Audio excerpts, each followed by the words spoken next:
Hola, ¿qué tal a todos? Sean bienvenidas y bienvenidos todos a este espacio que hemos llamado Introducciones Teológicas. Y me da mucho gusto hoy, para esta ocasión, tener la participación de Fernando Fuentes, pastor. Fernando, muchas gracias por estar con nosotros. Un placer. Gracias por la invitación.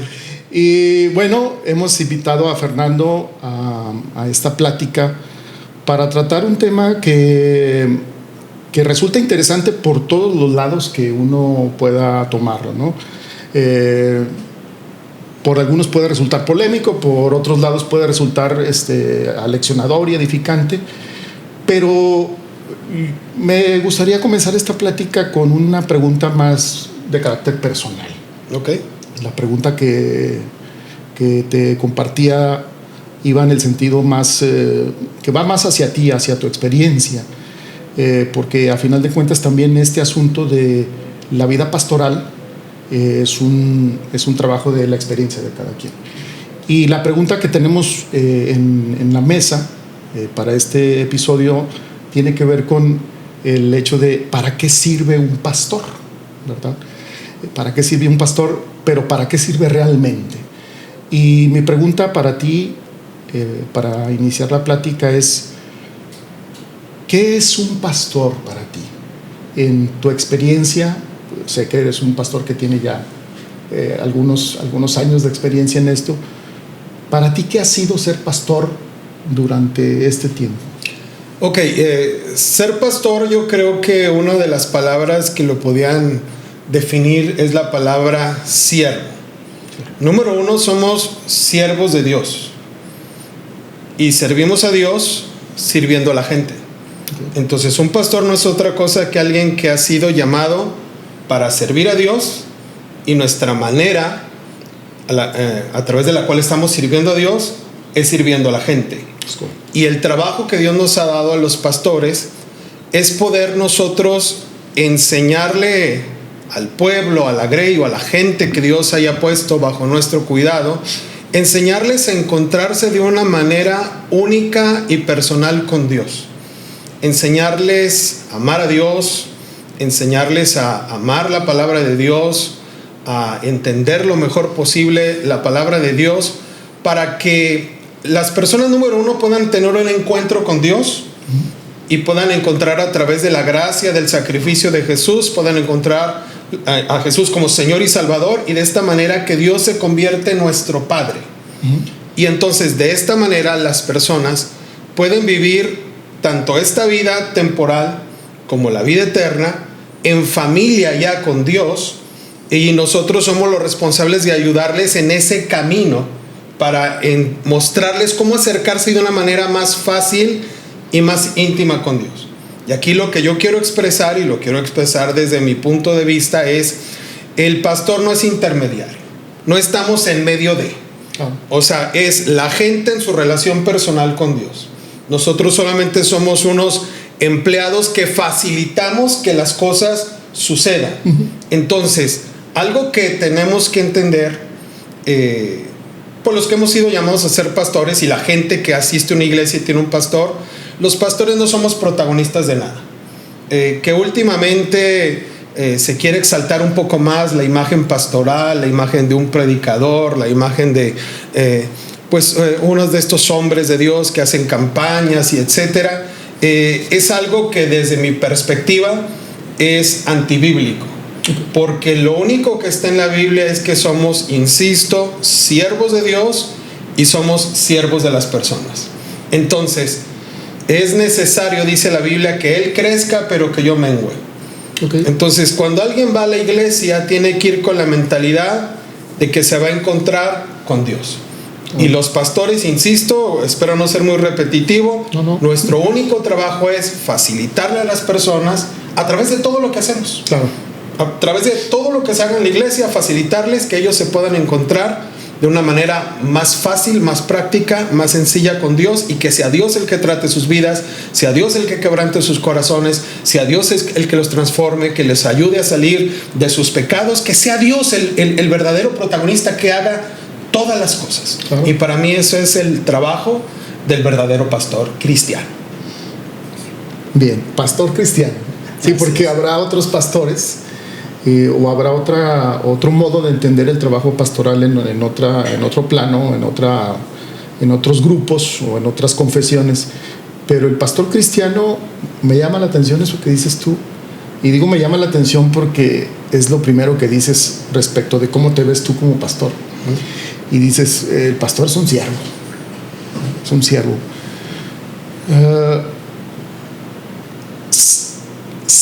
Ser siervo y pastor, ser siervo y líder no es una contradicción.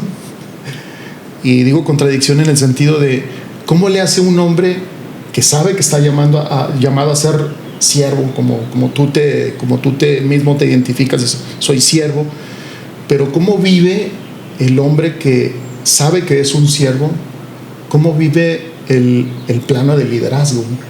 Bueno, es que para mí es muy sencillo porque tenemos al ejemplo de ejemplos que es Jesucristo.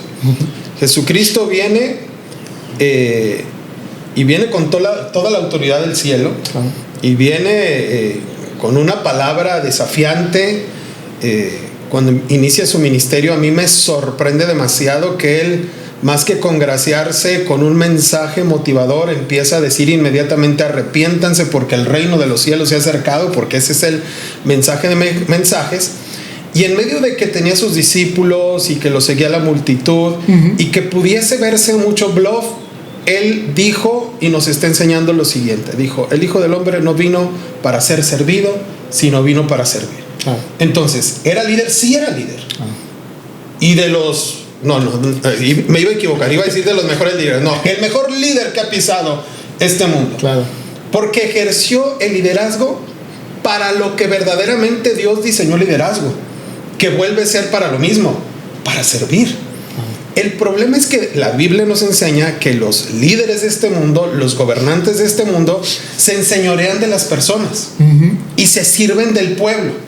Digo, no estamos hablando ahorita de política, pero bueno, es cultura general, ¿no? Que por lo general, pues todo el mundo que se mete a la política, pues efectivamente se convierte en un líder. Y en la esencia del líder que llega a ocupar un cargo en la política, se le llama servidor público. O sea, el ser líder es sinónimo de ser servidor. El problema es que se tergiversa el concepto, y la gente, en vez de ser servidor, se convierte en alguien que quiere servirse de las personas. Entonces, este es un riesgo que también corremos en la iglesia cristiana. Cuando nosotros, como líder, sí soy líder, ¿para qué? Para servir, no para servirme de. Entonces, cuando nosotros somos como Cristo Jesús, se nos facilita. Si nosotros queremos meter los conceptos seculares de este mundo acerca de liderazgo y de levantar un gran ejército, y que levanto la mano y todos ahí están para mi servicio y todos me están escuchando y así, mira, una de las cosas que yo he estado un poco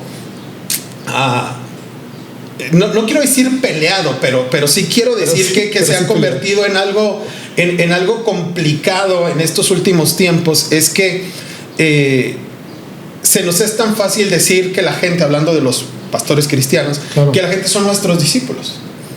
Y entonces dice la Biblia, como dice, y ya ser discípulos a todas las naciones. Sí, pero no míos. Y ya ser discípulos de Cristo. Después decía ahí, cuando venía la polémica en la Biblia, que unos decían, yo soy de Apolos, yo soy de Pablo, yo soy de Cefas, y decía, yo soy de Cristo. Entonces, es que no se trata de mi liderazgo. O sea, mi liderazgo es para servirte a ti. Es para, como hizo Jesús, cuando estaban todos sus discípulos, les lavó los pies. Y si nosotros nos podemos dar cuenta de la obra de Jesucristo, desde que Él empieza su ministerio hasta que Él fue clavado en la cruz y resucitó, realmente la vida de Jesús y de su liderazgo fue una vida de servicio. Claro, definitivamente. Y te lo decía así porque, como me empezaste diciendo, soy un siervo, soy un servidor, estoy para servir. O sea, tu trabajo se desvirtúa en el momento en el que dejas de servir, en el momento en el que te estás convirtiendo más en un protagonista. Dijiste, los pastores no somos protagonistas. Así es. Y cuando te vuelves un protagonista, pues todo lo que haces ya no es servicio, ¿no? Sino que todo está más disponible para el beneficio tuyo, ¿no? Así es. Y ese es un riesgo que tal vez tienen todos los pastores. A lo mejor algunos no lo ven, algunos lo ven, algunos no lo ven. Algunos lo ven y dicen, bueno, pues ¿qué tanto puede ser? Es, ¿no? Que de repente se hace apetecible la figura de ser pastor, o anda de moda de repente querer ser pastor por todo el bluff que parece que lo rodea, ¿no? Pero cuando realmente se entiende lo que representa, pues para empezar, ser pastor no se trata de que hoy amanecí con ganas de ser pastor y como quiero y puedo y tenemos una bendición en este país, porque ahorita la vida cristiana o religiosa de cualquier religión es muy respetada y cada quien tiene libertad de culto. Entonces realmente vivimos en una época en la cual cuando alguien quiere un día ser pastor, lo único que necesita es empezar y ya, no hay nadie que lo detenga. No hay estorbo. No hay estorbo, pero eso no significa que espiritualmente está bien, porque la única manera de ser realmente pastor, pues no es de que pues tengo 3 seguidores o ya tengo 5 familias y me nació empezar en la casa y tuve un sueño que llegaban las multitudes, sino ser pastor realmente requiere un verdadero llamado. Y la única personas o los únicos que pueden saber si hay un verdadero llamado, número 1 es Dios y número 2 somos nosotros mismos. Claro. Entonces, pues ahí radica mucho la honestidad. Y también dice la Biblia que los que son pastores van a ser juzgados de una manera distinta. Entonces Dios va a juzgar más severamente nuestras acciones, porque para Dios no es importante, es importante lo que hacemos, es importante cómo lo hacemos, pero es más importante por qué lo hacemos. Los motivos. Para Dios es tan importante el motivo, por eso dice que la palabra de Dios discierne las intenciones del corazón. Claro. O sea, dice... Me sorprende porque en la Biblia habla de en los postreros días van a llegar los líderes cristianos y pastores cristianos. Claro. Y cuando no los dejen entrar, ellos van a apelar a algo que para mí es una locura, decir, no puede ser que alguien como ellos pudo haber sido líder que no entendía ni lo más mínimo de lo que representa realmente la salvación y la vida eterna, porque ellos apelan de ¿por qué no me dejas entrar si yo hice milagros en tu nombre, si yo eché fuera demonios en tu nombre, si yo profeticé, que significa también prediqué en tu nombre? O sea, sí hicieron esas cosas. Y número 1 es, ¿quién les dijo que lo hicieran? ¿Cómo lo hicieron y por qué lo hicieron? Claro, los motivos. Pero no, eso no es lo que lo descalifica. Lo que los descalifica es que no entienden que no hay nada que uno pueda hacer que lo califique para la eternidad. Claro. Lo que nos califica para la eternidad es que nos reconocemos pecadores y que estamos a los pies de Cristo Jesús clamando por su misericordia, creyendo en su sacrificio, creyendo en su señorío. Entonces, cuando alguien fue y le reclama ¿por qué no me dejan entrar? Alguien hubiera dicho, pues si yo toda la vida confesé a Jesús como mi Señor, si Él es mi Rey, si Él es mi Salvador. Pero no, ellos dijeron, espérate, pues si yo hice tantas cosas por ti. No, es que la gente se apantalla así por lo que somos y por lo que hacemos. Claro. Y sí podemos apantallar a mucha gente, pero claro, a Dios no. Definitivamente. Dios ve el corazón. La gente ve lo que está delante, pero Dios ve el corazón. Dios ve el corazón, definitivamente. Yo me sigo, estoy por dentro riéndome porque parece que es esto que dices tú de la gente tiene, de pronto ha habido como una aspiración de quiero ser pastor, ¿no? Quiero ser pastor. Entonces un buen día me despierto con esa alegre sensación de que puedo serlo, ¿no? Y para nada, la vida pastoral vista en corto, vista de manera así muy, muy cruda, no es glamorosa, ¿verdad? O sea, no hay cosas rosas ahí. Es difícil. Prácticamente yo pienso que es una vida difícil. Es una vida, el trabajo pastoral es un trabajo difícil. No lo puede hacer cualquiera. Así como dices tú, bueno, si cualquiera puede decir, pues no, cualquiera no puede lanzarse y decir yo voy a hacer, ¿no? Entonces, voy a esto. ¿Tienes tú en tu interior la seguridad de que fuiste llamado? ¿Tienes la convicción de que Dios te eligió para hacer este trabajo específico? ¿Cómo te das cuenta tú, Fernando, cómo te das cuenta tú de que Dios te llamó? Que dices, oye, sí, soy para esto, sirvo para esto, voy a hacerlo. Sí. Mira, yo creo que todo radica, como ya lo mencionaba hace unos momentos, en la honestidad y en el temor de Dios. Claro. O sea, yo creo que para alguien decir, tengo un llamado para ser pastor, lo tiene que decir con todo el temor de Dios, porque pues yo no me imagino cómo Dios pudiera tratar a un pastor pirata, que Dios pudiera decirle, yo a ti nunca te llamé. Claro. Entonces, si alguien se presenta como pastor, yo lo voy a respetar como pastor porque yo no conozco. El único que podrá juzgar es Dios, ¿verdad? Sí. Yo toda mi vida, mi madre desde pequeño me inculcó el camino de Dios. Yo entregué mi vida a Cristo Jesús a los 6 años y estaba lindo porque el predicador en ese día habló del amor de Dios y hablaba, es lo que recuerdo porque fue hace muchísimos años, tengo 53 años, ¿no? En ese día yo tenía 6 años y presentaba como que Dios podía ser nuestro Padre. Y entonces en ese tiempo mi padre se había ido de casa. Y entonces yo dije, wow, Dios puede ser mi padre, yo quiero que Dios sea mi padre. Y yo le entregué mi vida a Cristo, caminé mi juventud con Él, amé a Dios. Y en alguna ocasión yo le dije, Dios, yo te quiero servir, pero mi pregunta es, ¿tú quieres que te sirva? Claro.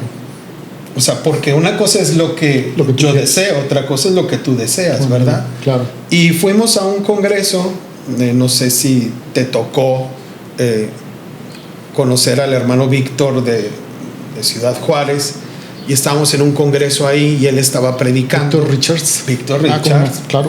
Y él estaba predicando y yo tenía una invitación de un familiar para estudiar en otra ciudad y tener un trabajo que me hubiera gustado hacerlo en el ámbito de lo secular, pero en ese momento cuando el pastor estaba predicando, predicó algo así como de llamado y de aquellos que Dios quería que le sirvieran, y dijo, Dios te está hablando el día de hoy, dice que te necesita. Y en ese momento yo entendí que Dios me estaba diciendo, puedes hacerlo, claro, sírveme. Y yo desde ese momento dije, como sea, donde sea. Y es muy bonito porque mi papá era pastor después, ya mi papá se restauraron con mi madre, se hicieron pastores. Yes. Tremendo pastor, mi papá, claro. De veras, en paz descanse. Entonces yo dije, quiero estudiar en una escuela bíblica. Entonces me dice mi papá, no, pues yo te apoyo, estudié en una escuela bíblica. Terminando la escuela, pues yo pienso, pues regreso a la iglesia con mi papá, me encargo de los adolescentes o de los jóvenes, y pues de ahí yo empiezo, ¿no? Bien a gusto. Y cuando yo regreso del instituto bíblico, mi papá me dijo, bueno, Dios te llamó, Dios te dijo que quería que le sirvieras, entonces sírvele a Dios. Ni en esta casa, ni en esta iglesia hay nada para ti. Tienes 10 días para irte de la casa. Y no puedo hacer el cuento muy largo ahorita porque es una historia muy larga, pero terminé sirviendo en un pueblo de Veracruz, que se llama Álamo, Veracruz. Y amo Álamo, Veracruz porque fueron mis primeros pasos, claro, como siervo de Dios, como pastor. Y bueno, de ahí surgió después todo lo demás, pero fue lindo porque mi padre me enseñó esto: el que Dios llama, Dios sostiene, así que ándele pues. Y Dios ha sido fiel. O sea, servir a Dios ha sido la más grande aventura que yo pudiese haber elegido vivir en esta vida. Definitivamente, Fernando. Bueno, es que es tremendo esto que dices porque quiero insistir en esta parte, pero también de modo crítico, porque eso que dices tú yo tenía una convicción, tenía un anhelo, un llamado, pero también surgió un momento que tampoco uno elige, ¿verdad? Sino pasó ahí. Y bueno, la historia de vida pastoral que has tenido, pues prueba que Dios te llamó. Pero me da la impresión, esa es una impresión y es un análisis que yo también hago pues muy, muy por encima, sin intentar generalizar tampoco, pero me da la impresión de que mucho de este llamado que tú dices, el llamado divino, pues el llamado que tiene uno adentro, eso nadie lo va a cuestionar, ¿no? El que tú digas, Dios me llamó, bueno, ok, no lo vamos a cuestionar, pero me da la impresión de que también el grupo al que perteneces, el grupo en el que estás insertado, cuando eres llamado, cuando en ti se despierta ese anhelo, contribuye a algo, ¿no? En algo para decir, este puede ser un buen líder, un buen pastor. Se pueden equivocar, no se pueden equivocar, no lo sé. Creo que Dios no se equivoca si decimos eso, ¿no? Decimos, Dios llama a alguien, pues lo llama para algo. Si lo hace bien o si lo hace mal, pues bueno, Dios lo llamó, punto. Pero, ¿qué ocurre alrededor del pastor? Porque ahorita mencionas a tu familia, a tu papá, a tu mamá. Tu papá te dijo, órale. Entonces, esa parte de tu historia prácticamente no la decidiste tú, ¿verdad? O sea, dijiste, pues bueno, ya estoy aquí. Claro. Pero la gente que está alrededor de ti, yo pienso el llamado también tiene está construido en el grupo donde está un inserto a la hora de ser llamado. Si es bíblico o no es bíblico, no lo sé, pero creo que indica algo también. La gente ve en ti algo que no se ve en todos. Bueno, es que el llamado, o sea, si alguien, insisto, se presenta como pastor, lo único que va a tener de mí mis respetos, porque yo no conozco la historia. Claro. Pero Dios sí deja muy marcado en la Biblia que hay cosas que sí se ven. Que aunque se ven, pues yo no soy el llamado a andar juzgando quién sí quién no, ¿verdad? Pero hay cosas que sí se ven para que uno mismo como pastor pueda entender si uno está a la altura del llamado que uno ha recibido y al cual uno ha respondido. Entonces, dice la Biblia, y lo dice claramente, si alguno desea ser líder de la iglesia, en otra versión dice, de alguno desea obispado, que también representa el pastorado, dice, buena cosa desea. Es cosa. Entonces, lo que se me hace interesante es que después de ahí uno empieza a decir, bueno, tiene que saberse la Biblia, tiene que organizar eventos, tiene que ser un buen orador.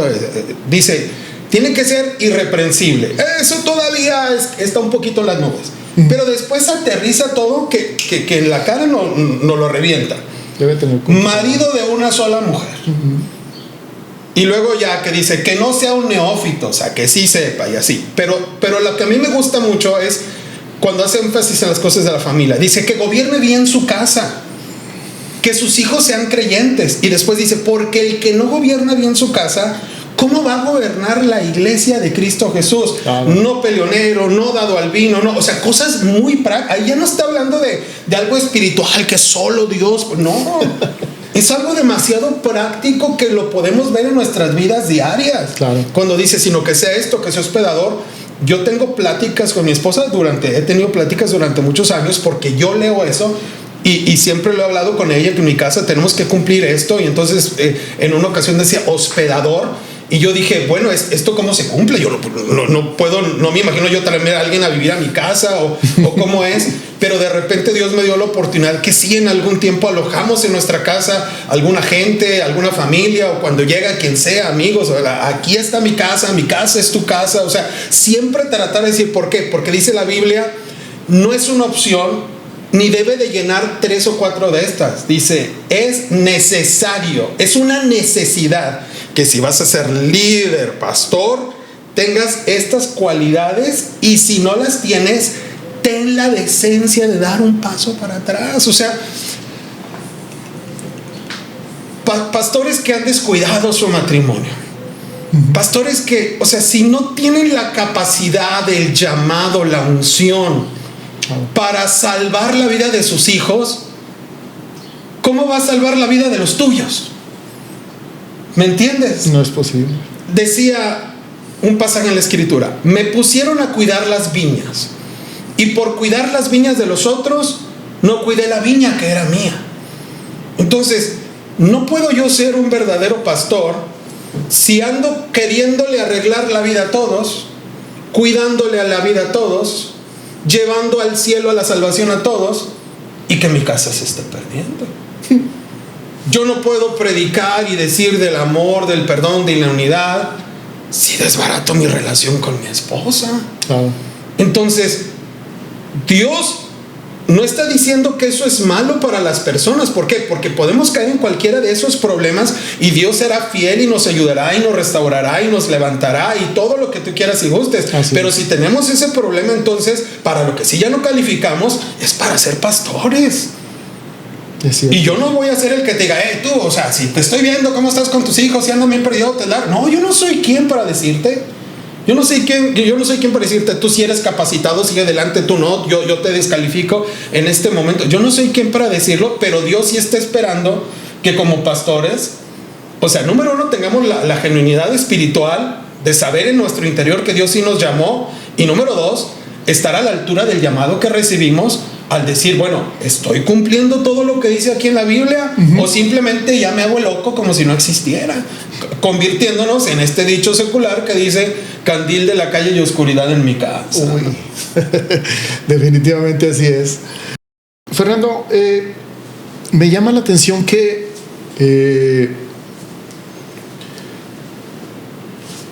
podríamos, si somos atentos al modo en el que se ha hecho el trabajo pastoral en la historia, es decir, desde que el pastor cristiano existe,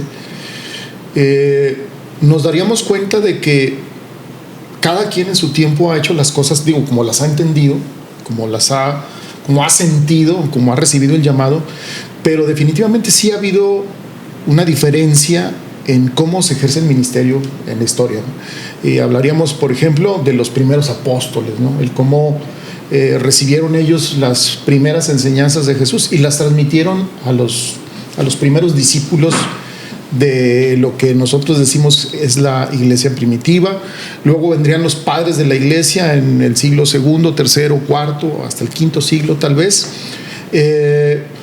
donde ya la iglesia se había consolidado como no era nada más un grupito de personas, sino ya era toda una institución, y una institución que tenía incluso ya un peso importante frente al imperio.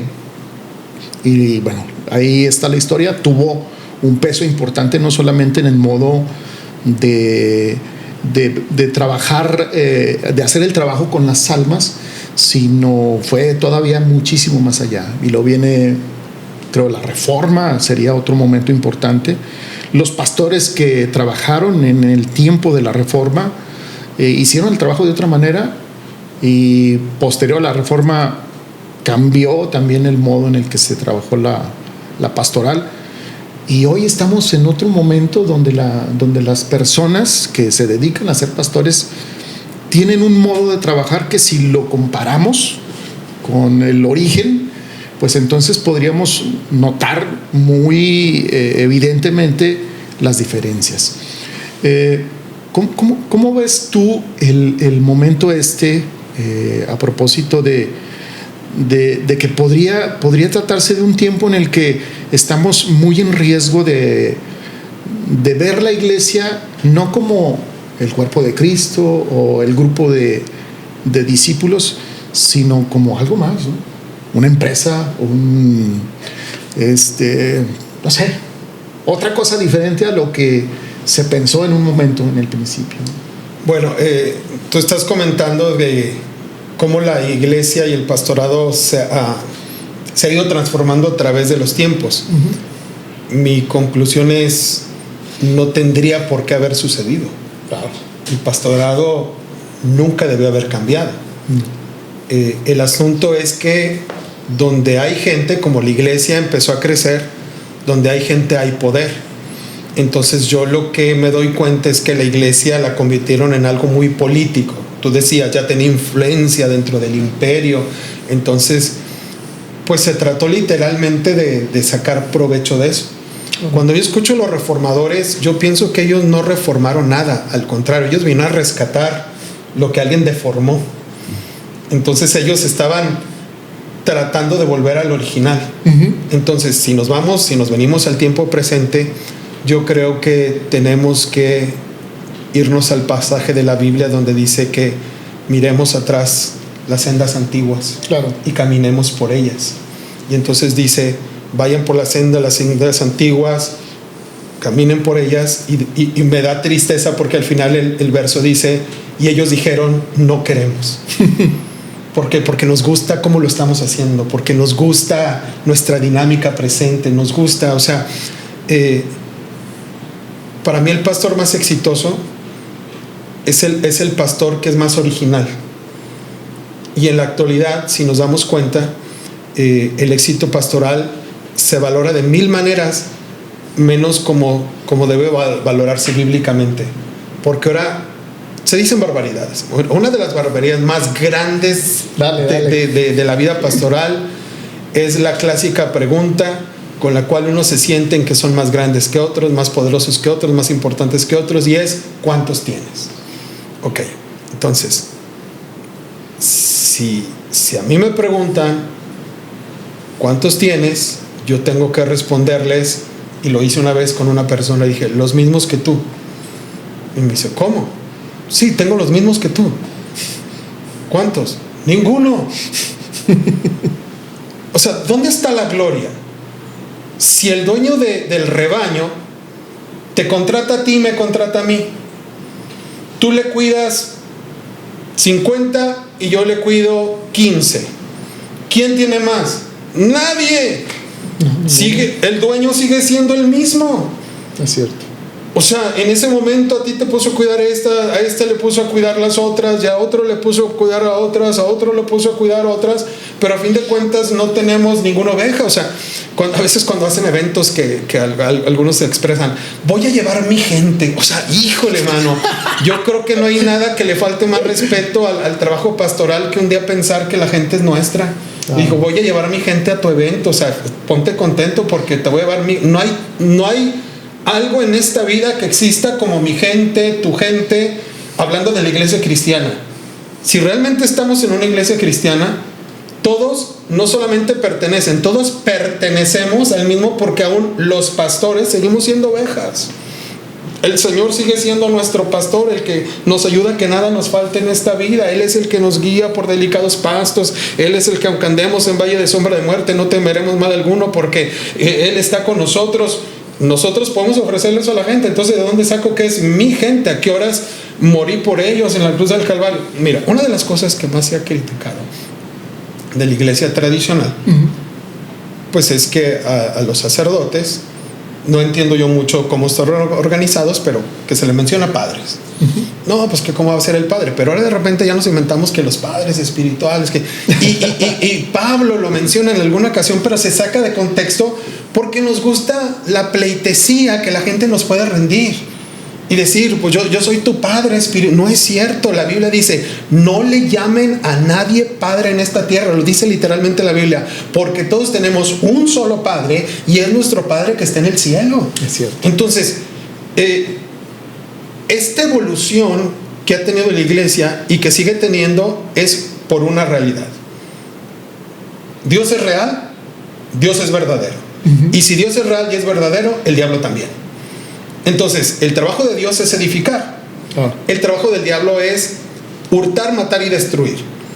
Aquí lo de hurtar es porque él no puede quitarse la máscara y llegar literalmente a destruir, sino que él llega y se infiltra de una manera sigilosa para robar, y empieza a robar pensamientos, empieza a robar conceptos, empieza a robar pasajes de la escritura, que los empieza a sacar de la iglesia, empieza a tergiversar lo que la Biblia de una manera genuina enseñó, hasta que se desvirtúa todo lo que se puede llegar a hacer dentro de una iglesia cristiana dirigida por un pastor que está perdido en su corazón, en su espíritu y en sus pensamientos. Y entonces, cuando alguien tiene un llamado pastoral en la actualidad, si hay jóvenes que anhelan el pastorado, ya dice la Biblia: buena cosa desean, y ahí estaban todos los requisitos, y realmente tienen un verdadero llamado. Pero cuando empiezan, entonces tratan de decir: ¿y nosotros nos vamos a inspirar en quién? Vamos a ser como los de Colombia, vamos a ser como los de Guatemala, vamos a ser como los de California, vamos a ser allá como los coreanos, como quién vamos a ser. Y entonces nos queremos convertir en la imitación de alguien, cuando si yo quiero realmente y tengo el llamado a ser pastor, tengo que irme a la Biblia, a ver la Biblia directamente, que me enseña de cómo debo yo guiar una iglesia. Porque en la iglesia tenemos la visión, la misión, la no sé qué. Esas son cuando hicimos la iglesia una empresa. ¿Cuál es nuestra misión? ¿Cuál es nuestra visión? O sea, ni me la sé, fíjate, ni me la sé, pero nomás me acuerdo de esas dos, ¿no? O sea, no. Efectivamente. Cuando Pablo recibe el llamado, claro, amo lo que Dios hizo con el apóstol Pablo. Y Dios vio algo en Pablo, porque cuando Pablo por fin tiene el encuentro, él dice: Señor, ¿qué quieres que yo haga? Él no empieza a pensar, bueno, ¿qué hago? ¿Qué hago? ¿Cómo le hago? A ver, ¿qué andan haciendo los otros discípulos para yo también hacerlo? No. Si ellos están haciendo una cosa, pero lo que yo tengo que hacer es otra, yo no quiero hacer lo que nadie está haciendo, quiero hacer lo que tú me mandes a mí hacer. Claro. Ya soy maduro, tengo 53 años, pero en las últimas décadas he tenido amigos que tienen ministerios que este mundo puede considerar importantes, y los amo y han bendecido mucho mi vida, pero siempre vienen con: mira, deberías hacer esto, deberías hacer otro, ¿por qué no haces así? ¿Por qué haces esa? Entonces yo siempre les respondo lo mismo: porque Dios a mí no me ha llamado a hacer eso, Dios me llamó a hacer esto. Y entonces yo así, y me respetan, ¿no? Porque son mis amigos, yo así los calmo, les digo: ¿por qué? ¿Qué hago mejor? ¿Lo que me diga Dios o lo que me digas tú? Seas quien seas, tengas la firma que tengas la fama, lo digo entre comillas, que tengas. O sea, yo prefiero equivocarme tratando de obedecer a Dios que equivocarme por obedecer a otra persona que es igual que yo. Entonces, si alguien me dice a mí: oye, ¿qué tengo que hacer como pastor? Todos los consejos que yo le tengo que dar son cosas que están escritas en la Biblia, y si no están directamente escritas en la Biblia, no tengo por qué aconsejártelas. Ahora, esto es lo que dice la Biblia. Ahora tú ora y que Dios te dé tu propia dirección, claro, acerca de lo que Dios va a querer que tú hagas. Porque alguien dice: no, es que todo asesino, que yo sueño tener un día una iglesia que se llene y que no sé qué. Y si Dios te llamó a ministrar 30 personas, por eso eres menos valioso. Estás cumpliendo fielmente. O sea, ¿a qué somos aspirantes? No a que cuando nos presenten en el cielo, como presentamos aquí en este mundo, no, viene fulano de tal que ha predicado en tantas naciones y que tantas almas, miles de almas, millones de almas han llegado a los pies de Cristo por su predicación. Pensamos que cuando lleguemos al cielo nos van a dar ese mismo currículum. No, aquí está el que predicó, el que fue. Somos llamados a que nos digan: bien hecho, buen siervo y fiel. Fíjate. Y lo que sigue es brutal. Dice: en lo poco fuiste fiel, en lo mucho te pondré, entra en el gozo del Señor. O sea, algo que quiere Dios que nos quede claro es que hagamos, lo que hacemos es poco. Claro. Entonces, Dios no va a premiar que hicimos poco, que hicimos mucho, porque no me importa quién. Delante de Dios lo que hemos hecho es poco, porque el único que sí hizo mucho fue Jesucristo en la cruz. Fue el único. Claro. Y no solo porque sufrió la cruz, sino porque tenía la capacidad, como un ser santo que no cometió pecado, que su sangre nos limpiara de todo pecado. Si él hubiera tenido pecado, su sacrificio no hubiera servido de nada. Entonces, él es el que hizo mucho, todos los demás hacemos poco. Entonces, ¿por qué nos deja entrar? Bien hecho, buen siervo. Número 2, somos siervos. Y número 2, dice fiel. Cuando voy a lo que hice, ¿qué hice? Poco. Pero en lo poco ha sido fiel. Entonces, ¿qué es lo que Dios realmente premia? ¿Qué es lo que Dios realmente le agrada? La fidelidad. Eso es todo. Entonces, ¿estás siendo fiel a tu llamado? Ya, o sea, es que queremos ir a más. ¿Por qué? Dice la Biblia que compartían la palabra en la iglesia primitiva, y dice: y el Señor añadía cada día a la iglesia a los que han de ser salvos. Y también ese es el problema, porque a veces estamos obsesionados con llenar sillas. No se trata de llenar sillas, se trata que haya salvación. Se trata de que los que vayan a la iglesia realmente tengan un encuentro verdadero con Cristo para salvación. ¿Cómo la gente va a tener un encuentro verdadero con Cristo para salvación si aún esos pastores no sabían qué es lo que los hacía salvo? Pensaban que lo que les hacía salvo es que habían predicado. Imagínate. No, terrible. Fíjate que hay algo que estoy escuchándote y me llama la atención. Me llamó mucho la atención que iniciando dijeras: soy un siervo, y luego ahora me llama la atención que digas: soy una oveja. ¿Sí? Entonces, el ejercicio de la tarea pastoral, desde siendo rigurosos con la historia, inició siendo una función dentro de la iglesia. O sea, los episcopos o los obispos, los presbíteros, no existía el término pastor todavía, estaban encargados de cuidar a la gente, ¿no? Hablamos del primer siglo, pero en ese contexto, el ejercicio pastoral era una función, es decir, así como podríamos entenderlo de este modo, como el que abre la puerta de la iglesia, o como el que limpia las sillas, o como el que toca algún instrumento, pues ejercen una función. Y el pastor en ese momento ejercía una función. El problema es que con el devenir de la historia, esa función se volvió jerárquica, tomó un carácter jerárquico, y entonces el pastor ya no solamente era pues un funcionario, como hace rato decías, ¿no? Alguien que tiene una función, la desempeña y punto. No es nada más ni nada menos, es eso. Pero se convierte este asunto en un tema de liderazgo, y ese liderazgo llega incluso hasta sacralizarse y convertirse en una jerarquía. ¿Cómo vive un pastor eso ahorita, estando o teniendo tan a la mano el tema del dinero, de la fama, del poder, ¿no? ¿Qué tanto poder puede tener un pastor dentro de una iglesia? No sé, pero hay gente que no sabes lo que la gente es capaz de hacer por un poquito de poder. A eso me refiero, que la gente se desquicia por prácticamente cualquier cosa, pero igual, pues estás dentro de tu corralito, ¿no?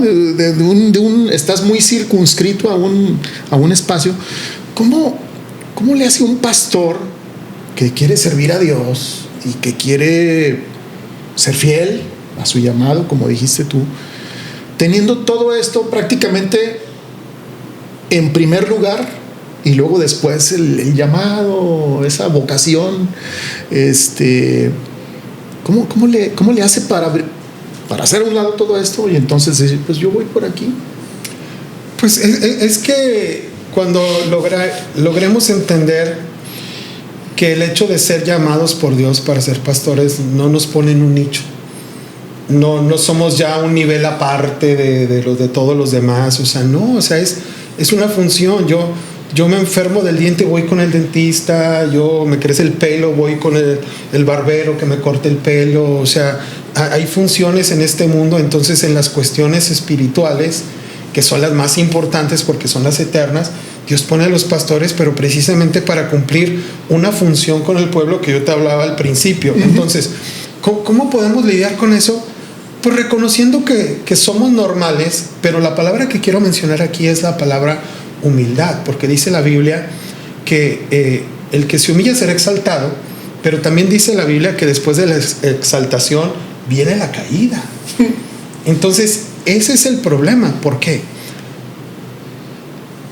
Yo no puedo predicarle a la gente en la iglesia de ningún tema bíblico diciendo, pues deberían ustedes echarle ganas y tratar con esto que estoy hablando el día de hoy, ustedes, porque yo no lo necesito, porque yo estoy a otro nivel, porque yo ya lo logré. No, tenemos las mismas luchas que todos, tenemos las mismas tentaciones que todos, las mismas pasiones que todos, el mismo ataque del diablo es para todos, y en cierto nivel hasta con nosotros más, porque lograríamos desvirtuar la obra de Dios.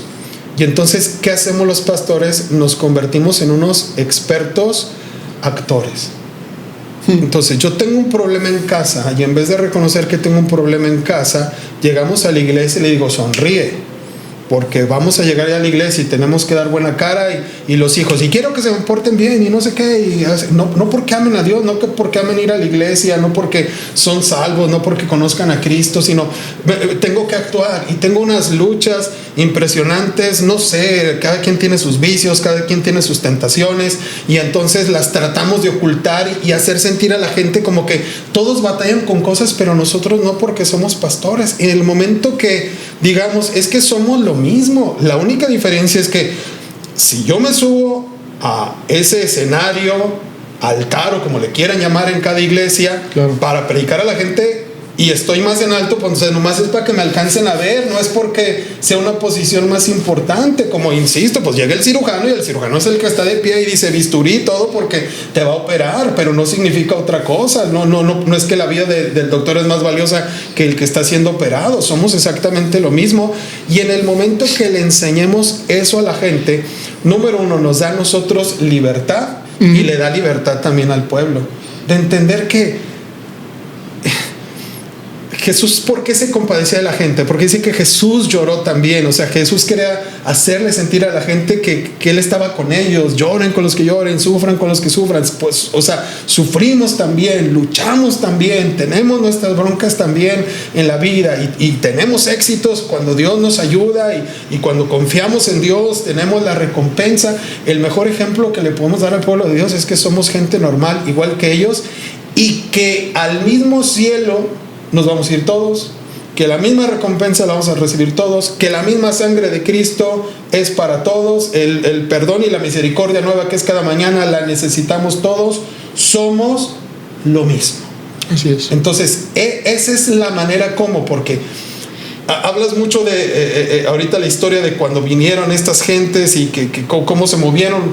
Yo de eso no sé mucho, porque yo lo que hago es que pues de la actualidad me brinco hasta el inicio, hasta lo que dice la Biblia, para poder saber, o sea, sí, pues hicieron un montón de cosas y hicieron unos abusos tremendos y luego prácticamente la vida cristiana se perdió, pero después unos vinieron a rescatarla y no, digo, y hay mucha gente que yo sé que debemos muchos misioneros de Estados Unidos que vinieron a México a predicar el evangelio y que ellos aquí lo sembraron, les debemos mucho acerca del evangelio. Yo todo eso lo sé, lo valoro, sé que estamos fundamentados en el sacrificio y esfuerzo de muchas personas que ellos tienen su gloria delante de Dios y tienen la recompensa como siervos de Dios también que son, claro. Pero la realidad es que todos tenemos que seguirnos basando en lo que dice la Biblia y en el pastorado que ejerció Jesucristo, que mientras estuvo en esta tierra era tan humilde que la gente era igualada con él.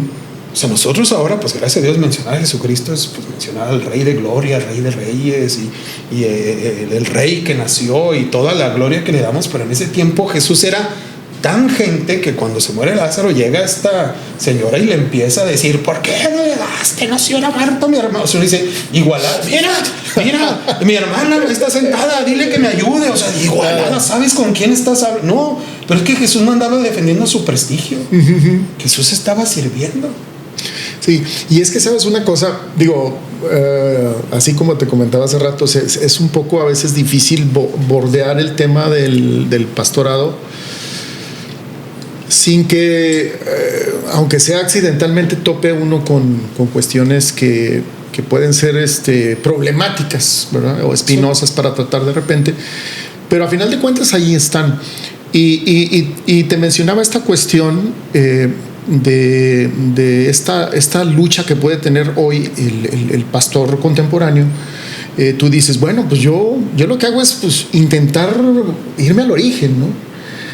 Porque parece ser que en toda esta historia, en todos estos siglos de historia, parece que la gente que estuvo a cargo del trabajo pastoral fue construyendo sus propias reglas y se les olvidó pues lo más elemental. Según puedo entender yo, el trabajo pastoral está en dos vertientes. La primera sería enseñar y la otra es cuidar. Eso es lo que hacían los discípulos: enséñenles y cuídenlos, sí, apaciéntenlos, ¿no? Claro, ese es el llamado que le hace el Señor incluso en el Evangelio de Juan, ¿no? Al mismo Pedro le dice, bueno, me amas, apacienta, sí, ten cuidado de la gente.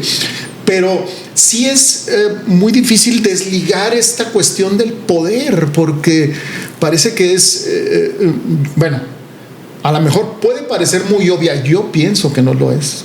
Pienso que no es obvio. Y como no es obvio, pues la gente lo da por sentado y dice, pues, el poder hay, sí. Pero es algo con lo que los líderes se pierden inmediatamente, ¿no? Y ahí veremos pues prácticamente todos los desfiguros que puede haber de todos los tamaños y sabores y colores, ¿no? Entonces,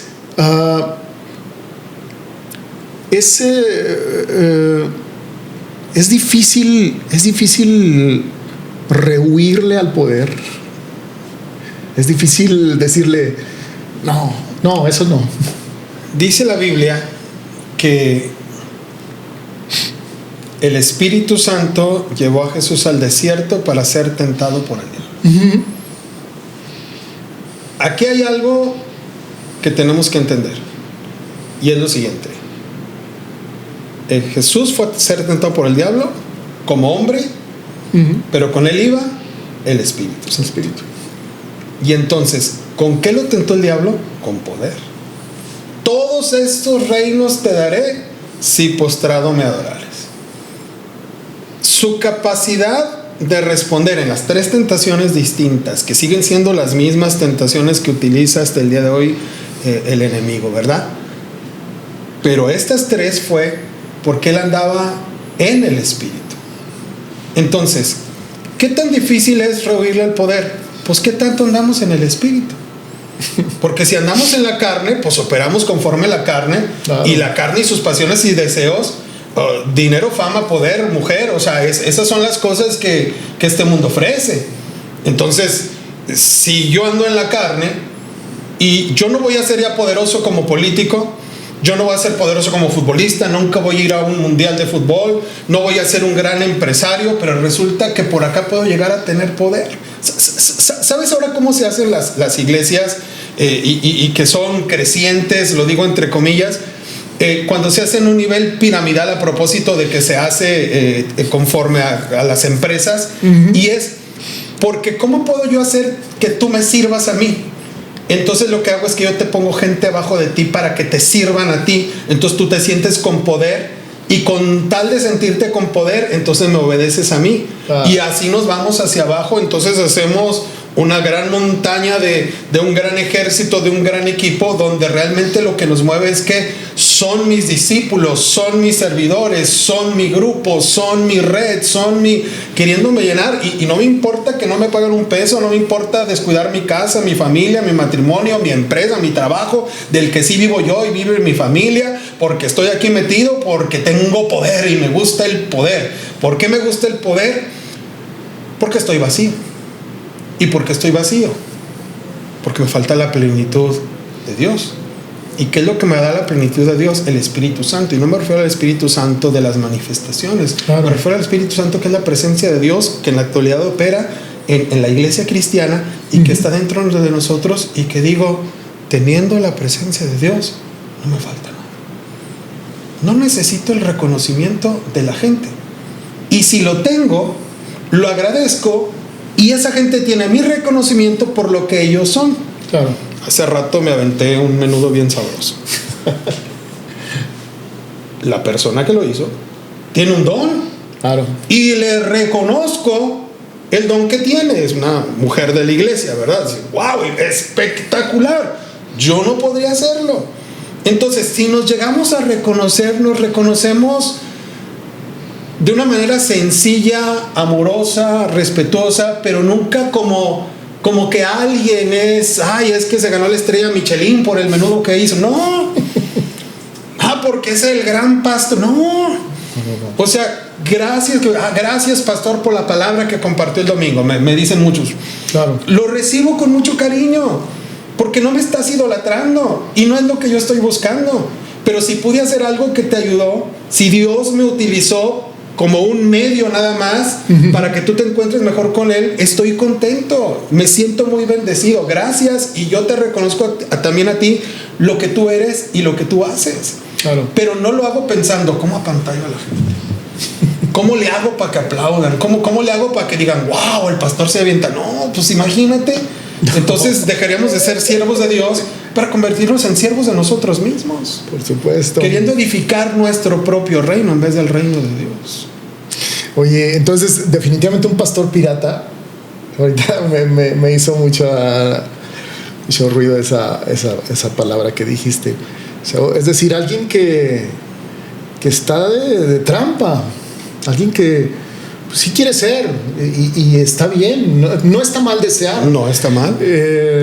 Yo creo que el trabajo pastoral visto desde un punto de vista romántico, ¿no? Idealizado, pues es un trabajo que cualquier persona que le interesa servir a los demás dice, oye, a mí me gustaría, pero no es algo que ya vimos, no es algo que uno decide, no es algo que deciden los demás, es algo que Dios va a decidir si te habla para eso o no. Así es. Entonces, este tipo de pastorados que parece que proliferan mucho en todo el mundo, ¿no? En cualquier parte, pero están muy construidos alrededor de una imagen que está bastante trabajada. Digo, eso se ve, está bastante trabajada. Digo, ahora tenemos redes sociales, ¿no? Hay todo un trabajo de marketing, hay una cosa de imagen pública. Hay quienes tienen incluso asesores de imagen pública como pastores para ejercer su ministerio. Eso puede ser en algún momento un estorbo para el verdadero pastor, es decir, el pastor que fue llamado. ¿Cómo podemos pensar la tarea pastoral para este tiempo, intentando ser lo más honestos posibles y cumplir con el mandato original, enseñar y cuidar? ¿Cómo le hace el pastor? ¿Cómo le hace Fernando para eso? Mira, el verdadero pastor, hablemos ahora sí del pastor que cuida las ovejas, las chivas aquí en el campo, pues los lleva al pasto, porque es lo que comen. Claro. O sea, están diseñadas para comer eso, esa es la comida de ellos. Okay. El cristiano está diseñado para comer la palabra de Dios, la Biblia. Entonces, yo muchas veces he hablado y he dicho, vivimos en una época que la iglesia cristiana está enferma de libritis. Ya leíste el libro fulano tal, y yo no estoy descalificando ningún libro. Yo lo único que estoy diciendo es, un libro escrito por un hombre puede tener un error. Sí, porque el hombre no es perfecto. Claro. Okay. ¿La Biblia puede tener un error? No, porque fue inspirada por Dios. Entonces, si hay una persecución y nos quitan los libros cristianos y nos dejan la Biblia, como hijos de Dios, ¿qué perdimos? Nada. No los necesitamos. La palabra de Dios es suficiente. Pero si nos dejan los libros cristianos y nos quitan la Biblia, perdimos todo. ¿Qué es lo que te quiero decir? Lo que te quiero decir es lo siguiente. Aquí el problema del pastorado, como tú lo estabas mencionando ahorita, es porque a la gente no se le ha enseñado y el pastor no ha ejercido su trabajo, que es enseñarles a comer. Yo no soy la comida es la palabra de Dios. La oveja fue diseñada para comer la palabra de Dios. Entonces, hay un pasaje que yo predico mucho, hay una enseñanza donde yo hablo de la leche no adulterada, donde hablo que la Biblia y nada más. Yo subo pasajes todos los días, que nomás pongo Biblia y no pongo nada más, precisamente por eso. Quiero que la gente lea la palabra y que sea el Espíritu Santo el que traiga la revelación que tenga que traer, ¿verdad? Claro. Pero entonces dice la Biblia que llegaron Pablo y Silas a predicar a Berea.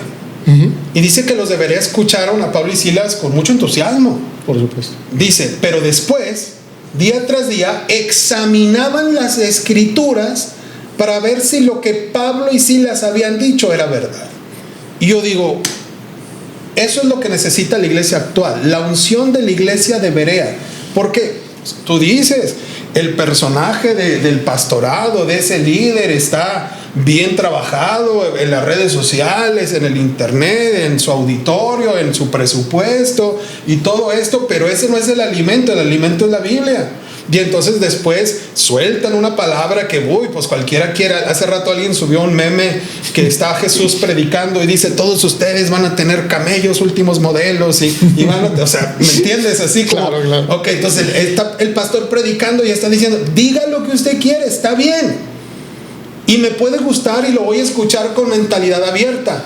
Pero al final, escudriñaré las escrituras a ver si lo que usted dijo es verdad. Entonces, yo donde soy pastor, yo sí le digo a la gente, si lo que yo digo está basado en la Biblia, no me crea a mí, crea la Biblia. Pero si lo que yo digo no está basado en la Biblia, he dicho una barbaridad, no me crea y júzgueme todo lo que quiera porque tiene razón. Claro. Soy un mentiroso.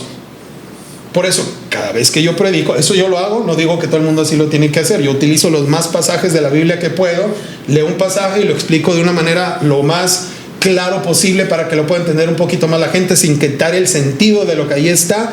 Y es lo único que nosotros hacemos. Dice que también la Biblia que cuando estaban leyendo el libro de la ley, leían las escrituras y le explicaban a la gente para que pudieran entender lo que ahí se había dicho, y entonces se dio un avivamiento y todos lloraron arrepentidos. O sea, fue un momento muy lindo cuando la gente aprende a depender de la palabra de Dios. El pastor que enseña a la gente a depender de la palabra de Dios le está dando el alimento a la oveja que le tiene que dar. Perfecto. Yo no fui llamado a darle a la oveja vitaminas ni a darle otras cosas que no son alimento de oveja. La oveja yo no la puedo sacar mañana y darle de comer chorritos de la Alameda. No le puedo dar eso porque no fue diseñada para eso, fue diseñada para el pasto. La iglesia fue diseñada para la Biblia, para la palabra de Dios. Entonces, predíquenme lo que quieran. Después yo oigo unos predicadores y digo, o sea, y sobre todo cuando hablan y ni siquiera dan una referencia bíblica o algo así, dices, ay, Diosito santo, no, pero la Biblia nos enseña. Claro. Y entonces el que come la verdadera palabra de Dios no va a ser engañado por nadie. Definitivamente. Fernando, durante toda la conversación me has estado jalando. Sí, yo me he sentido como jalado a la Biblia, ¿no? A mí también me encanta la Biblia. Y cuando hablamos del ministerio pastoral, pues es algo que siempre produce pasión y produce... O sea, no se puede quedar uno así como inconmovible, sino que el tema del ministerio pastoral es un tema de mucha pasión y de tiene mucha fuerza. Y como ya vimos, el tiempo que vivimos o que nos toca vivir a nosotros es difícil. Es difícil para el ministerio pastoral, pienso yo. Sobre todo para el ministerio pastoral que quiere ser honesto y que quiere jugar de acuerdo a las reglas del juego original, ¿no? Del juego que pensó Jesús de cuidar y enseñar el reino de Dios, ¿no? ¿Tienes algo para decirnos a todos? Algo que nos permita pensar en no hay caminos fáciles ni puede uno decir pues hagan esto y ya está, ¿no? Sino se puede señalar una ruta, un camino, decir podemos ir por ahí. El pastor que quiere realizar su trabajo con lealtad, con humildad, con honestidad, además de mirar a Dios, ¿a dónde mira? No, pues yo creo que en ningún otro lado. Es Dios y es en la palabra de Dios. O sea, si alguien quiere saber cómo va en su ministerio pastoral, que se autocalifique leyendo lo que la Biblia dice de lo que los pastores deben de ser. Y eso es todo. Y Dios, que es bueno, dice la Biblia que Él endereza nuestras veredas. Entonces, pues donde alguien vaya un poco descuidado, si realmente tiene un buen corazón, pues Dios se va a encargar de que vuelva a encontrar el camino para que pueda hacer las cosas bien. Definitivamente. Entonces, yo creo que hay muchos pastores que sí tienen un llamado. Hay muchos pastores que tienen experiencia. Y los pastores que tienen experiencia, yo creo que no debemos de ver a los nuevos pastores que Dios levante como la competencia o como los que nos vienen a querer robar nuestra historia y nuestro legado y no sé qué tantas cosas más podemos decir, sino dentro de lo que esté en nuestras manos, poder inspirarlos, poder ayudar a la nueva generación a depender de Dios. Que la nueva generación, hay muchos que se levantaron por una razón equivocada, pero también hay muchos que se levantaron por la razón correcta. Que el que se levantó por la razón correcta puede encontrar ese camino para que lo haga bien y que lo haga mejor que nosotros, porque a fin de cuentas de eso se trata la vida cristiana, que los que vienen detrás de nosotros nos superen. Entonces yo quiero bendecir, si algún pastor nos ve, sea quien sea, le bendecimos con todo el corazón. Somos un equipo, Dios nos ha encargado sus ovejas, su pueblo. Hagámoslo con sencillez, con humildad. Yo bendigo sus vidas, sus trabajos, bendigo su relación con Dios, bendigo a todos los pastores jóvenes, declarando que la buena obra que Dios ha empezado la va a perfeccionar hasta el día de nuestro Señor Jesucristo, y que cuando Él regrese nos encuentre haciendo el bien. No hay más que decir. Quisiera decir algo más encima de eso, pero no puedo. Y solamente agradecerte, Fernando, que hayas estado con nosotros en esta charla, y esperamos pues que sirva de punto de reflexión, que ayude a alguien a darle un punto para pensar su vida cristiana, su vida pastoral también, ¿por qué no? Y sobre todo darnos cuenta de que todos somos una parte, todos hacemos un trabajo, hacemos una misión, hacemos un servicio que es parte de un gran todo que es el reino de Dios. Así es. Muchas gracias a todos, nos vemos la siguiente. Gracias.